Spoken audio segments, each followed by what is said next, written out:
Hi everyone, welcome. I'm down here in my wormery, but this is the part of my wormery where I do some of my time-lapse filming. And if you were with me 40 days ago, the last time we checked in on this bin of African night crawlers, then you'll remember that this was an entire pumpkin. It's pretty obvious that this was an entire pumpkin. However, 40 days later, you can see that the worms have pretty much stripped it clean, right down to the skin and the stem. Everything else has been gobbled up. And I went ahead and earlier today I downloaded the footage off the camera, and it feels to me like over the past few days nothing much has developed, so I think it's done. I think that the footage I've already got upstairs on my computer that I've been reviewing and playing around with is pretty much going to become the finished product. So these last few hours that I reactivated the camera earlier this morning after I downloaded the content, I think this is just throwaway. So I'm going to go ahead and pull out the remote control app and make it official. Shutting off the time lapse. And after 40 days, I bet you these guys are ready for a nice little hit of moisture, some nice fresh food. So let's get these guys over onto the bench and get them taken care of.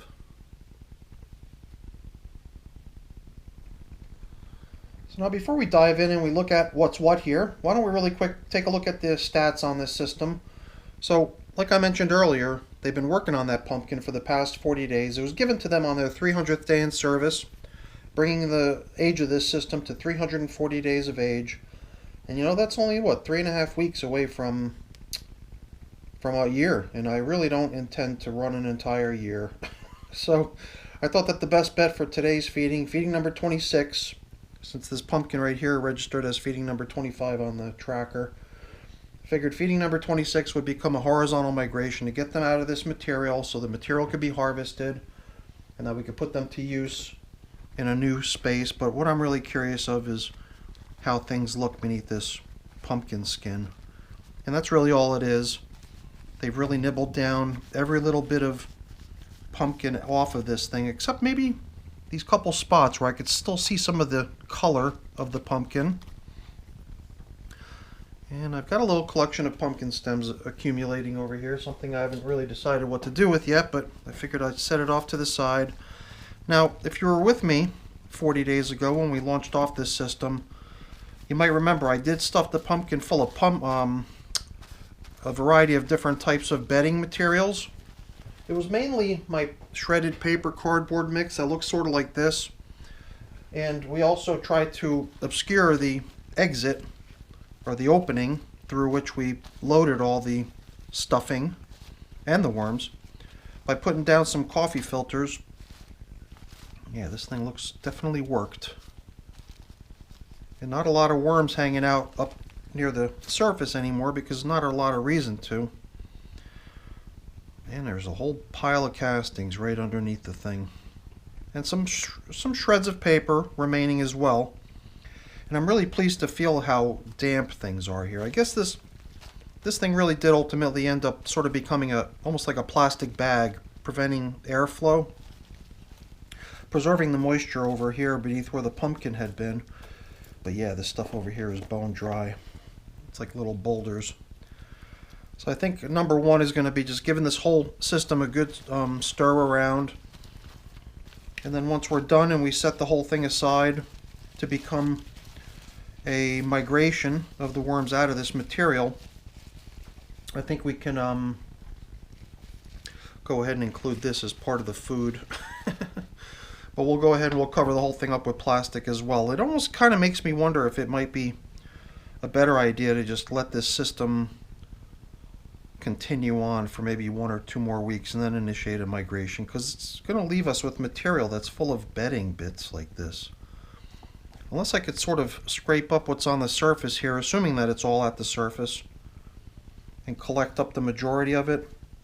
So why don't we see if that's even possible. If we can, then maybe we can proceed to setting up a horizontal migration. And when I say horizontal migration, it's really just shoving the entire contents of the bin over to one side and then prepping the opposite end with a whole bunch of fresh bedding and food and everything, so that the worms will simply, on their own accord, move out of the castings over into the freshly prepared collection of bedding and food and everything that you've set up for them. It was just, it just seemed like it would have been a shame to leave a whole bunch of this scraps of paper and stuff within the material. Let's see, let's stir it up a little bit more. It does almost seem like we've gotten the majority of it. Here and there we might bump into another larger chunk of it that we could set aside. So if we do, we can just collect that up too, but I think we've managed to collect the better portion of it. I guess what I'm really curious of now is to get down into the system and see how things in here look. So I've already created this little partition wall. I usually put some sort of a little partition in between the finished castings and the feeding zone that I've created. So what I could do is I can actually amass this little collection into a little pile over here. I've got my shredded paper, cardboard, leaf mixture that I showed you a moment ago. I got a few paper towels. Got a variety of different materials that we could use to assemble the feeding zone, or the horizontal migration feeding zone at this point, since it's not just your everyday feeding zone, it's got a specific purpose. So I think we've collected up the better portion of this stuff. So why don't we proceed to examining how things in this bin look. I would have to imagine that out here, where things have been just exposed to the air, there's probably no worms whatsoever beneath all this dry stuff. So that's not terribly surprising. Let's do a quick till right down to the bottom just to make sure. How do you like that? The worms never cease to surprise me. I never would have thought that all the way over here, the furthest away from where the pumpkin had been, and where the moisture was still recirculating nicely beneath the pumpkin, that there'd still be worms in this material all the way on the far edge. But we just sort of dislodged a couple chunks of stuff, and right in the middle of it there was worm activity. I think I just saw a couple more. There we go. There's another one right here. And I was starting to worry that these little guys might be starting to have a severe lack of moisture. So I started worrying that they might start to get dehydrated and get really skinny. And I mean, they could be plumper, they could be chubbier, but they don't look bad. They really don't look bad to me at all, which is a nice thing. Yeah, look at that. All the way down at the very bottom.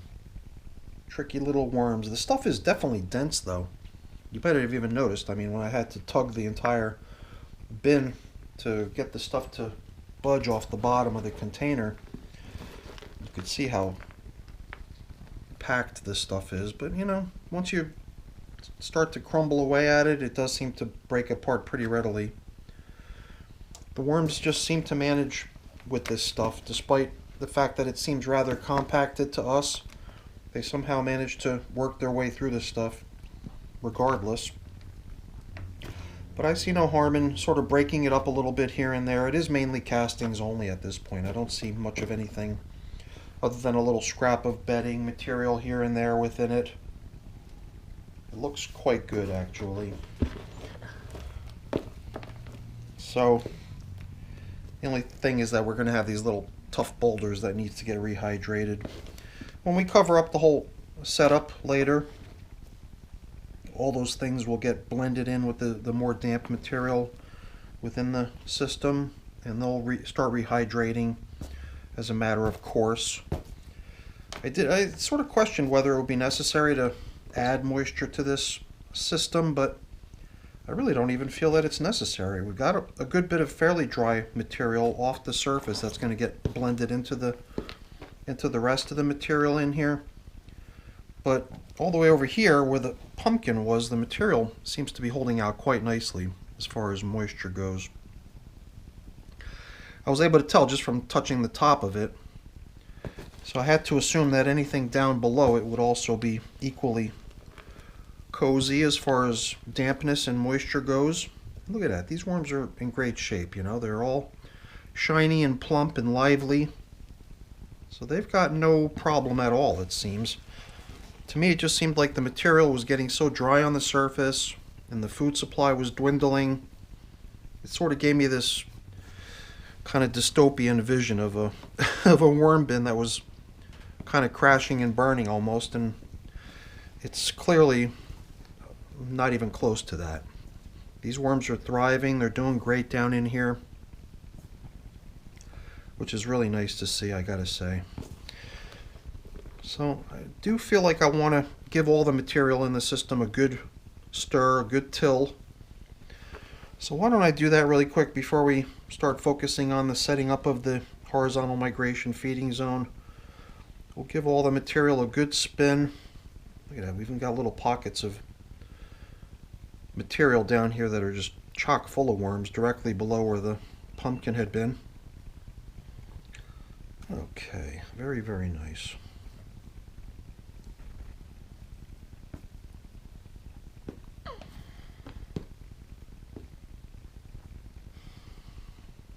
This must be another shred of the pumpkin leftovers that I missed somehow. Okay.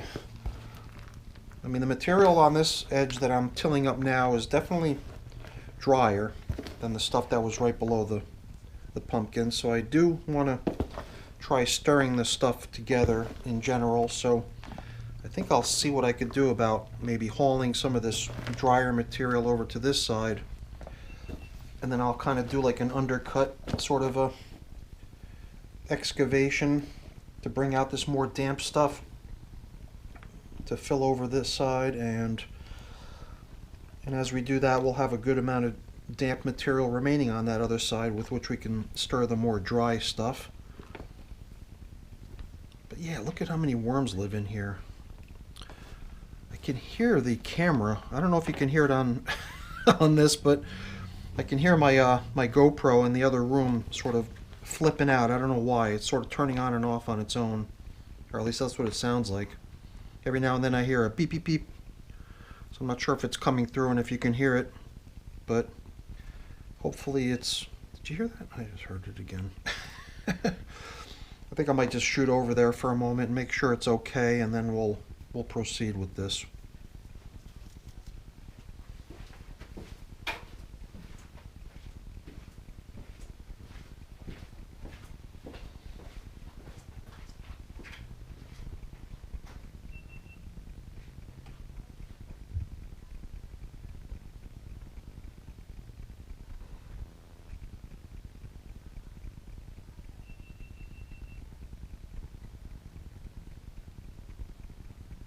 So now I've really got to tell you, I am so pleased to see how things look in here, from the moisture to the worms looking as healthy as they do, to the castings themselves looking as nice as they do.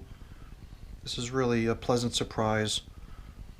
You know, leaving it uncovered that way for as long as it was that way, for close to 6 weeks, for 40 days, it was just enough to sort of make you worry. You know, you could see the stuff drying out on the top surface, but luckily the castings are such that the top surface, you know, starts to dry a little bit, but right beneath the surface, it's hanging onto its moisture quite incredibly. Alright, so I'm still thinking, well, you know what, I don't know, I'm not sure where to set up the migration zone at this point. I guess I'm tending to want to put it on this side. This is the side of the container that has the label on it. As you can see, these are the African night crawlers that I got from Gaetano over at Northeast Worms, and I think that since this is the side of the bin that is into the room, it's maybe a little bit warmer than the surface that's up against the wall, where a little bit of cool from outside could be seeping in. It does sometimes seem to me like worms want to tend to gravitate towards this end of the bin anyway, and by that I just mean the side of the bin that's facing into the room. Possibly a little bit warmer, or maybe for some other reason, I don't know why. So I think we're going to set up the feeding zone, the horizontal migration feeding zone, over on this edge. And we don't need to make it terribly big, I don't think. I'm just questioning how long it's going to take to migrate these worms out of this material. Because, I mean, yeah, it's probably pretty devoid of food, but there are little bits of, you know, scraps of bedding here and there, stuff that these worms will, you know, quite possibly perceive as just another food source. So I guess we'll just have to try it and see. I definitely don't like the whole idea of, you know, running the the system down to the point where they're practically starving and they're dried out and dehydrated and skinny and everything like that. I like the fact that the material that they're in right now is completely hospitable and cozy for them to stay in as long as they wish. I guess the only downside is that it is going to just work against us a little bit in terms of what to expect as far as, you know, evacuation goes. But we'll see how it goes. We'll set it up and let the clock start ticking. Like I said, we're still 3.5 weeks away from the system hitting a year of age. And I guess that in my mind is sort of the target or the deadline. I don't know if deadline is the right word, because I mean, what am I going to do if they're still hanging out in this stuff? I'll just have to give them as much time as it takes to exit. But hopefully we can set up a nice migration zone that's, you know, nice and cozy for them, and that once they stumble on it, they'll have a tendency to stay. So I'll probably have to start thinking about a new home for these little guys too, setting up a new space that I can move them into once I'm ready to do a haul out. So I think we've created sufficient space down here to set up our migration feeding zone. So we've got some nice seasoned bedding here that we can sprinkle down at the bottom as the foundation for our horizontal migration feeding zone. And then our, I guess our partition here, the main purpose of the partition is not so much to prevent worms from getting over, because you can see the material is full of holes. It's just punched full of holes so that it makes it really easy for the worms to get through. I guess my main aim with this stuff is that I'm hoping that I can keep the castings free of, you know, bedding materials and debris, stuff that's not really finished castings. So I guess that's my main motivation usually for just wanting to create some sort of a divider, if you will.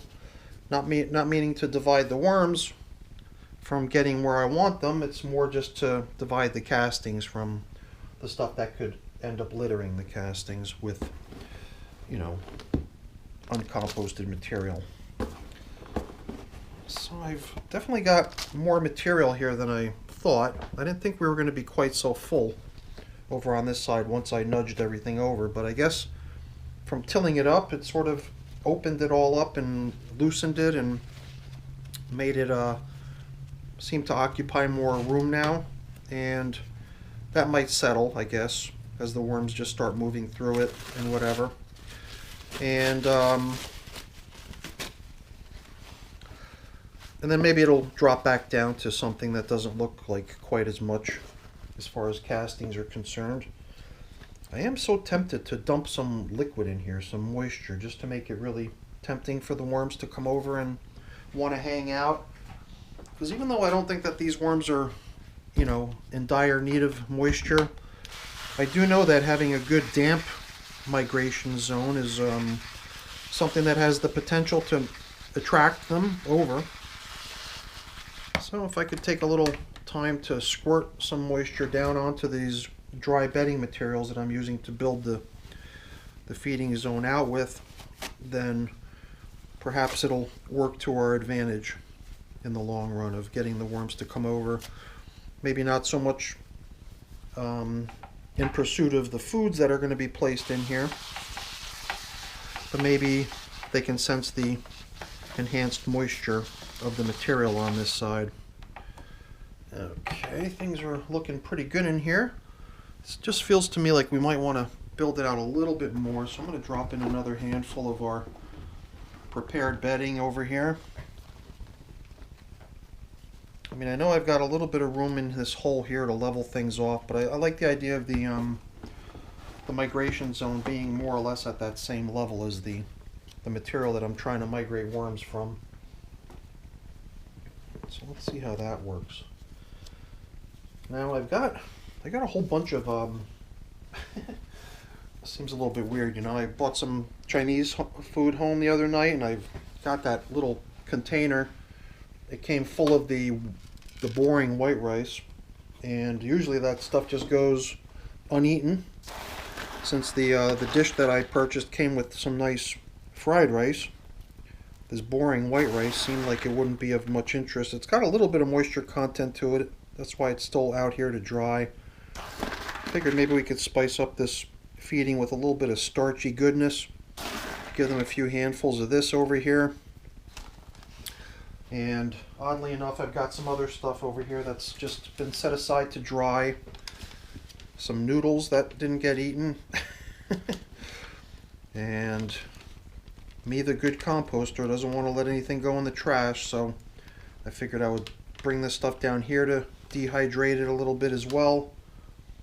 My thinking was that maybe I can grind this stuff up in my next batch of worm chow. So I don't know how that'll go. It might be worth a try. It seemed like an interesting type of an ingredient to try including.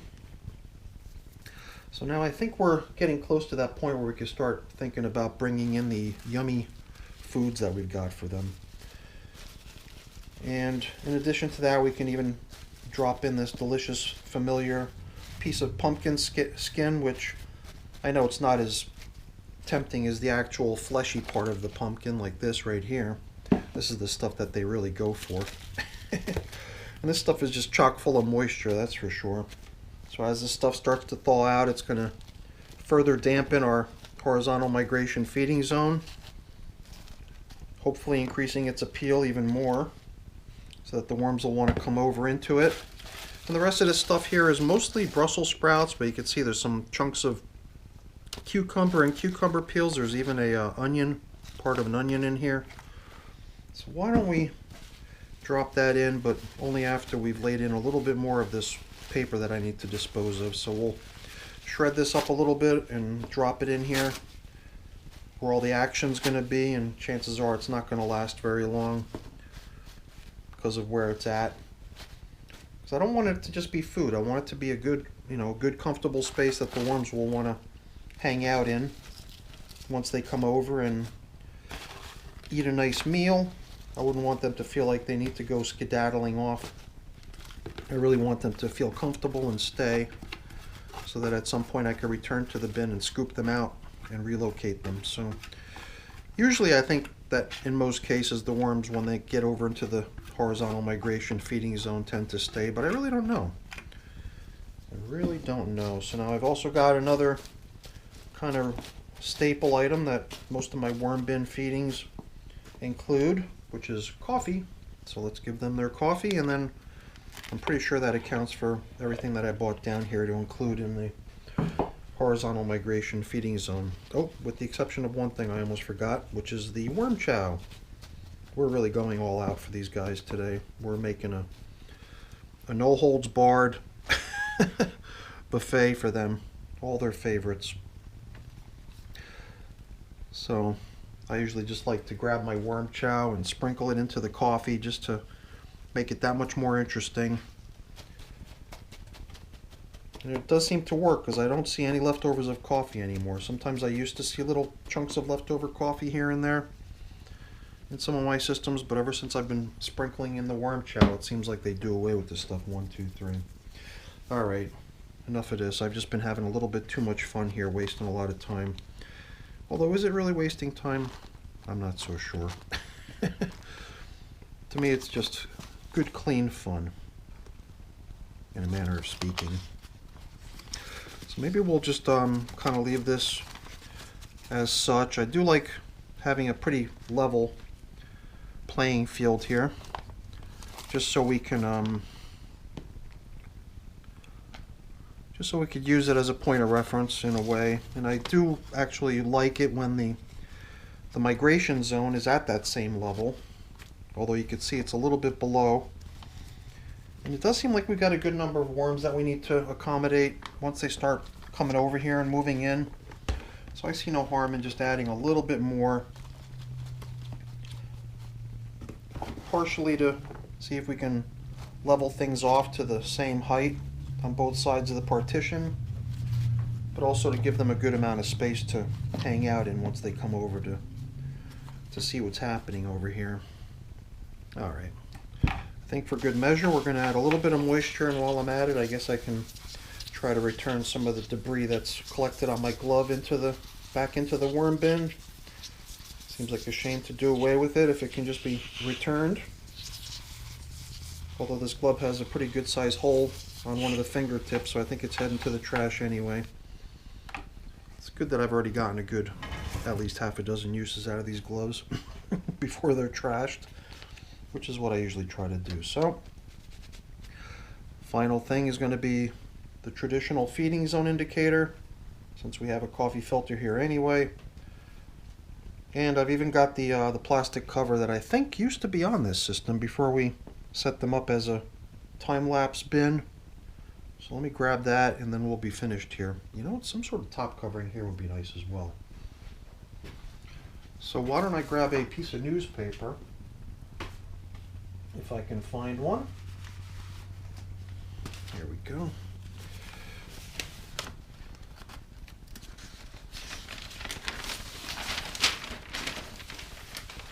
That's just right. It'll be double layered, I guess, because it doesn't need to be so big. It's only covering up about 2/3 of the bin. A third of the bin over here is actually meant to lure the worms over and get them to collect in one spot so we can move them out. Alright everyone, that's it for today's video. That was fun. I'm so glad we had a chance to get these little guys up and running again in a nice comfortable space. Not to say that what they had going on here was uncomfortable, not in the least, because I think they were actually doing quite fine in here. I have no concerns at all now that we saw what was happening. And you know, since I think this might have even been here as sort of a shade cover just to keep things through this translucent plastic nice and dark so they're not put off by hanging out beneath the plastic because of the bright lights out here. Alright everyone, that's it for today's video. I got a few things I got to take care of putting away and cleaning up, but I'm going to do that after the video ends. Really quick though, before I go, let me just say thank you. Thank you so much for watching. Hopefully you enjoyed the video. If you did, as always, please don't forget to leave me a quick thumbs up before you go. It's always very much appreciated, and if you haven't done so already, please also consider subscribing to the channel. That's really appreciated as well. Alright everyone, have a great day. Thanks for watching. Bye now.